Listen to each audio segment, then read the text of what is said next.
I don't know what you've done today, if you've been stuck in the house or if you were one of the people who've had to go to work. But under normal circumstances, if you were one of those people who had to go to work, hundreds of millions of us either work from home at this point, but under normal circumstances, you'd ride on streets that were paved by basically government workers. The government might have paid somebody to do the task, but at the end of the day, the government makes the streets. You were breathing air that was kept clean by various agencies that was ensuring that the air is clean so corporations could necessarily just throw their waste material outside of something that you could smell into the air. There's a fire department that gets called from time to time when somebody accidentally lets their joint fall to the floor and catch on fire by accident. Or, for that matter, just, things of arson.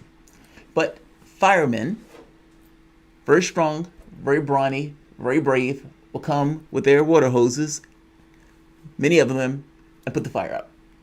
This isn't something that you necessarily give them $1 for. You pay for this stuff in your taxes.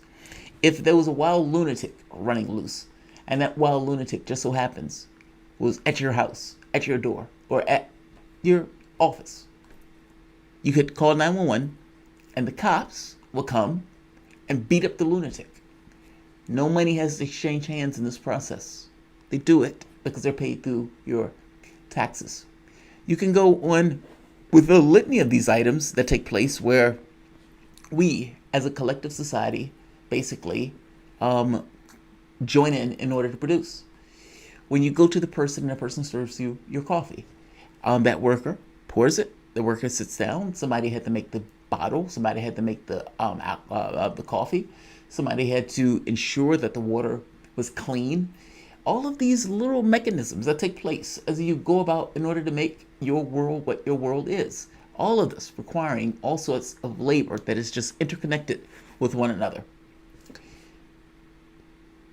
Whoever, whatever, company. The following is true.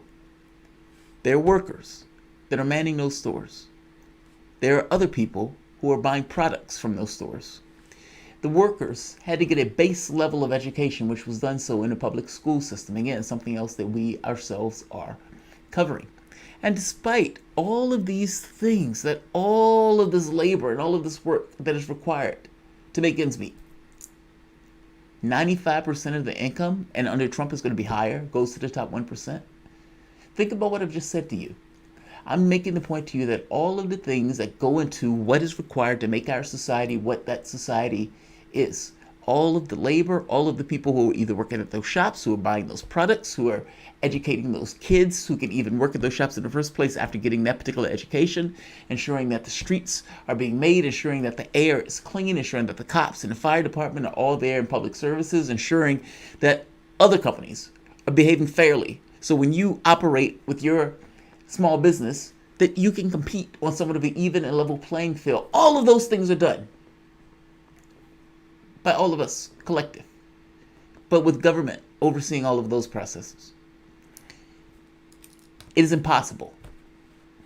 It is utterly and entirely impossible for any man by themselves to become a billionaire without somebody working at those stores, buying those products, putting out those fires, arresting those people who are irascible and getting on your nerves. All of those things take place within the context of a society. And the idea that an individual will raise himself above that society to the tune of having $100 billion, for that matter, to the tune of having $1 billion, is appalling. And, it's like, how do you walk away with with $1 billion when everything that you have is entirely tethered to the community that allows you to have it? My point is our community has gone askew. A billionaire is not a positive attribute. That's something where you failed. That's a policy failure. That was money that should have been in other people's pockets, that should have been to those workers, that should have been going and invested in that particular society, in that particular community, to make that community go forward better and faster. Can you imagine for the moment if after NASA finished with the rocket, the next generation who came after NASA had that accomplishment said, you know what? We also want to build something that's magnificent to show how awesome we are. And then they said, we're going to build a Hyperloop. And they had engineers, they had graphic designers, they had artists, they had scientists, they had all of these interconnected parts that needed to make that work, hiring all of these people from all across the United States. It's a jobs program. It's supposed to be a jobs program. That's what it is. You're just getting something out of it. You can either have a military that's bashing the people around the world, or you could bring those people at home and use that expertise to make your country better. Which one do you want? And then after that hyperloop, you find something else. You have a continuously improving of your society with this notion that the people in your society will have jobs because the federal government deems it so. Why don't you have this? You don't have this because if you did that and you created a jobs program like that, the private sector would say, you're sucking away employees from me. And the fact that you pay them $15 an hour means I have to pay my employees $15 an hour, or they're going to go to you as opposed to go to me. And I don't think it's fair. And penny saw case me, I can't run my business if I pay my employees a decent wage. And so they pay politicians a lot of money to not allow the federal government to ensure that anybody that wants a job can get a job. It's a way of basically keeping the system the way it is, where people are reliant and dependent upon the private sector for their livelihoods.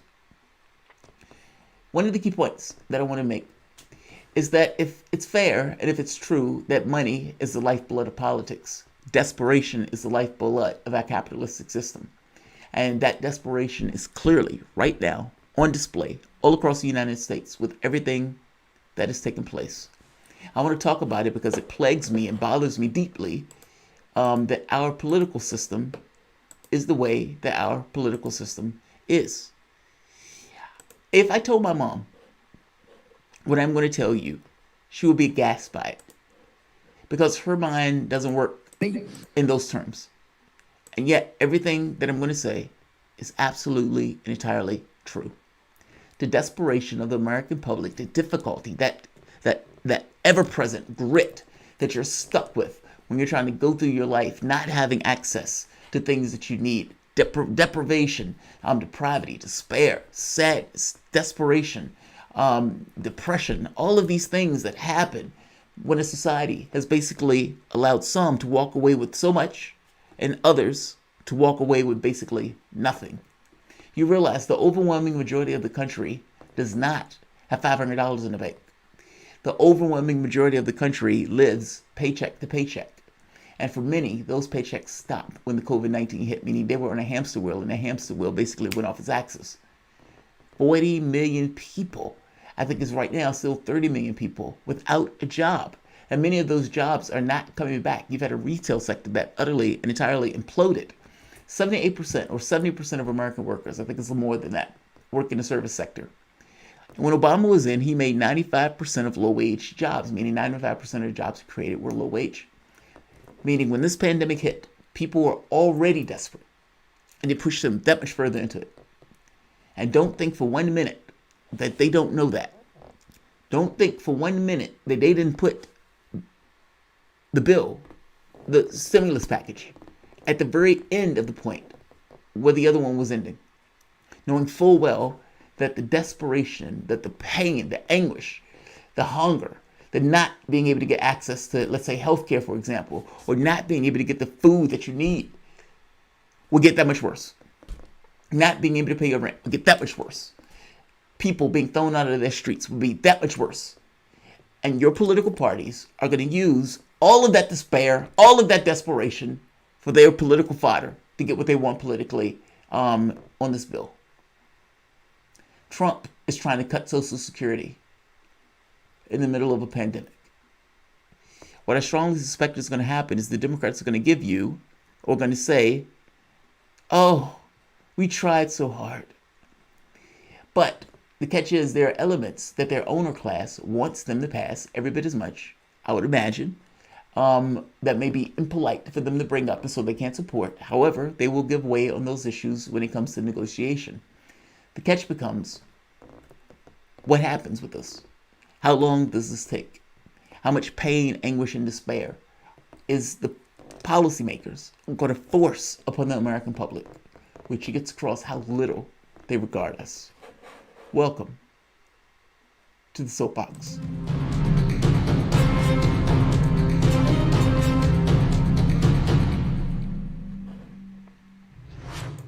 My name is Jamarl Thomas. This is the Progressive Soapbox. Guys, if you dig this content, please like, share, subscribe. You can always support this content through PayPal or Patreon. Just to get the fail tab for the moment.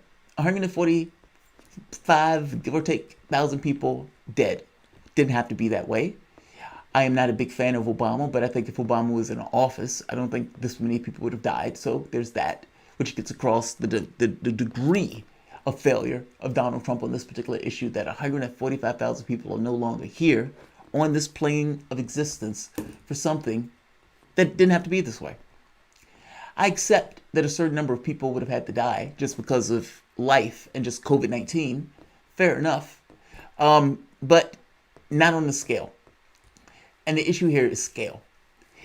There's a big difference between 140,000 people dying and 20,000. There just is. So there's that part. There is 4 million people infected, and many of those people, when they get infected, say the symptoms last for several months after the infection itself, meaning they have lasting conditions because the virus has weird properties in the way that it attacks people. It seems to attack their weak spots. And so if there's a brain issue or some kind of other issue in the physical body, it seems to make those worse, especially in cases of inflammation. So there's that. There are 30 million people without a job. There's that. That's always, it never goes well. There's the situation where you have a president that is massively untrusted. You have tens of thousands of people still on the streets, especially in Portland. And you have a country that seems to be off of its axis. I mean, America was in decline, but the level of isolation from the standpoint of our opposition, the level of failure from the standpoint of across the globe. For that matter, Obama failed in Syria in his pursuits also, but Donald Trump has been uniquely bad and uniquely incompetent and trying to take down Venezuela and trying to take down, continuously trying to take down Syria, committing war crimes by burning the crops and stealing the oil openly, brazenly, not even all that much hiding it, winking a smile. Ha ha ha, I'm stealing the oil. Our media doesn't care about it, but it is a war crime, and it is a horrific and ghastly policy. And maybe the reason that the political leaders in this country are so willing to use the pain and the anguish and the trauma of the American population for their political gamesmanships, because they're perfectly willing to do the same thing abroad. Even more so. We're going to have evictions at the end of next week. People are going to be thrown out of their homes with their property and their dwindlings or their whatever they own. The cops are going to come. They're going to say, I'm sorry. And they're going to do it. They're going to toss them out. I need you to leave. This also goes to deprivation, where the $600 that they were getting is going to evaporate. And in some states, I think Texas, for example, is like $200 a week or something that the people are getting. Because we like to punish people who are poor. And this is one of the ways of doing so. So we don't necessarily focus on those systems. For all of this chaos that is going on within the context of the country, for all of the pain that a certain segment of the population is enduring. I mean, 30% of the population didn't pay their rent in July. This is what's going on in the Congress today. Whereas on June 18, 2020, House Speaker Nancy Pelosi ordered the removal from the Capitol portraits of 4 previous speakers of the House who served in the Confederacy, saying that these portraits, quote, set back our nation's work to confront and combat bigotry, unquote. The men depicted in the portraits were Democrat Robert M.T. Hunter, Democrat Howell Cobb, Democrat James L. Orr, and Democrat Charles F. Crisp. Resolved that the Speaker of the House of Representatives shall remove any item that names, symbolizes, or mentions any political organization or party that has ever held a public position that supported slavery or the Confederacy from any area within the House wing of the Capitol or any House office building, and shall donate such item or symbol to the Library of Congress. And 2, that any political organization or party that has ever held a public position that supported slavery or the Confederacy shall either change its name or be barred from participation. Now, basically, what you are hearing is Louis Gohmert calling for the Democratic Party to basically be abolished. Now, because the Democratic Party at one point used to be Dixiecrats, the political winds and polarity of the political parties have shifted and flipped, where you had Democrats reaching out to African Americans in the 60s and the 70s, in which case you had the JFK, LBJ, et cetera, et cetera. There's an interesting story going on with Nixon, but besides the point. The southern states, the hardcore Republicans, the Democrats lost the South. Primarily for the Voting Rights Act, Civil Rights Act. They were punished for those items that basically expanded freedoms for African Americans in the country. And the hardcore racists jumped into the Republican Party. Southern strategy. Well, with everything that's going on right now, Portland, Oregon, is one of the whitest states in this country. And that state is in massive protest and upheaval. Whatever they're doing with those statues is secondary. And I have to be honest, it's like even having this level of a conversation and this level of a dialogue right now, with everything that's going on, in my head, it's go do your job. And what I mean by do your job, they are intentionally waiting for the last minute. And as they wait for the last minute, they want to see how much pain can the other side take regarding the politics before they're compelled to do anything. If the pain is too great, then they maybe move it along, in which case they drop $600 and give people $600 extra on unemployment and give people additional money or a stimulus, whatever. But if the Republicans, many of them don't think you should give the people anything else. And they would argue and say, look, you're creating a disincentive for people to go back to work. Now, many of those people don't want to go back to work because they're terrified, but the Republicans don't care. Trump doesn't care. I just want them back to work. Trump even was trying to zero out the testing money for the various states, saying, you guys got enough money already. We don't want to give you any additional money for testing. These are the things they're bickering and arguing about. And yeah, like I said, Trump and also was trying to go after Social Security, and Mitt Romney also went his way of trying to go after Social Security. In the middle of a goddamn pandemic, their response to this has been, how much can we gouge out of the American population? How can we fuck them over in a time of panic? That's what they're focusing on. Or Gohmert here, the dumbest man in Congress, bringing up this nonsense. Do your job! I say that for Joe Biden with the Medicare for All stuff and Nancy Pelosi with the Medicare for All stuff, and I say that with this lunatic. The Republican Party has not been able to come up with a cohesive idea in which to apply stimulus because inherently they don't believe in that stuff.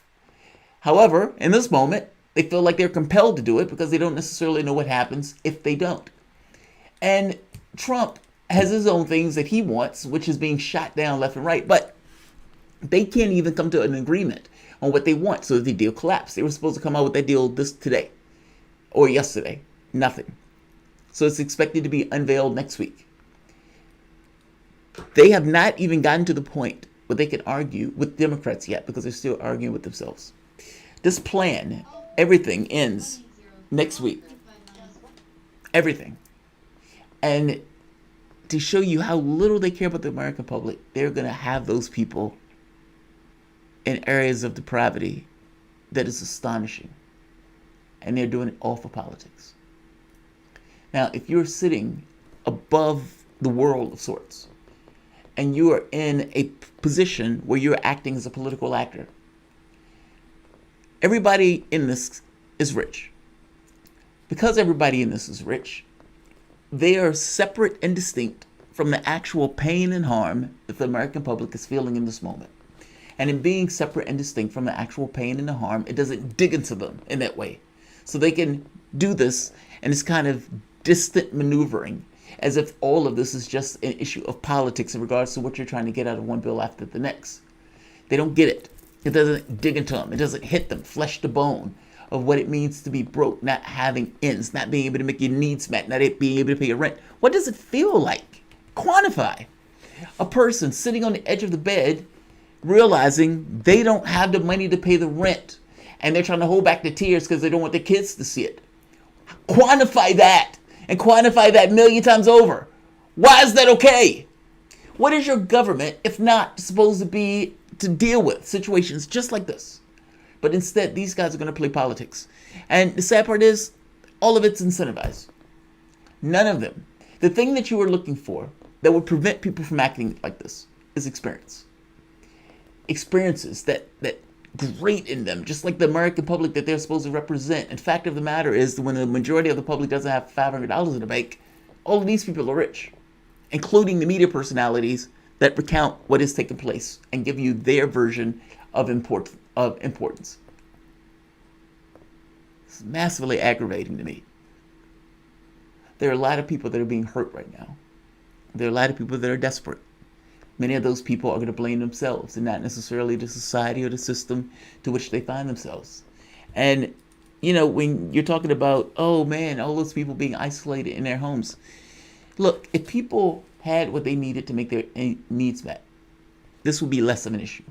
But because the government of the United States decided that that's not what it wanted to do, it wanted to make people hungry and starving and desperate in order to force them back into a situation that might have and most likely is going to be unsafe. If our democratic system runs on this notion of cash, then our economic system runs on desperation. And all of these jobs, minimum wage or low paid jobs, like nearly 50%, I think it was like 44% of the jobs in this country are low wage jobs. And when we say low wage, you must understand low wage. Many of these people, I think like 30 or 40% are the main breadwinners in the household. Many of these people are much older, not just children. One of the things that the tropes that people like to say, oh, people are making low wage are just kids. No, they're not. Many of these guys are adults. Just one basic point. Am I my brother's keeper, right? It gets into that. What is the world that you want? And is the world that you want one where people can live a decent life? Or is the one that you want a hellscape where everyone or a large number of the population is struggling just to get from point A to point B, and you have a majority of the world that's dirt poor? What type of world do you think that creates? Do you think that creates a better world or a worse world? Worse. Does it have to be that way? No.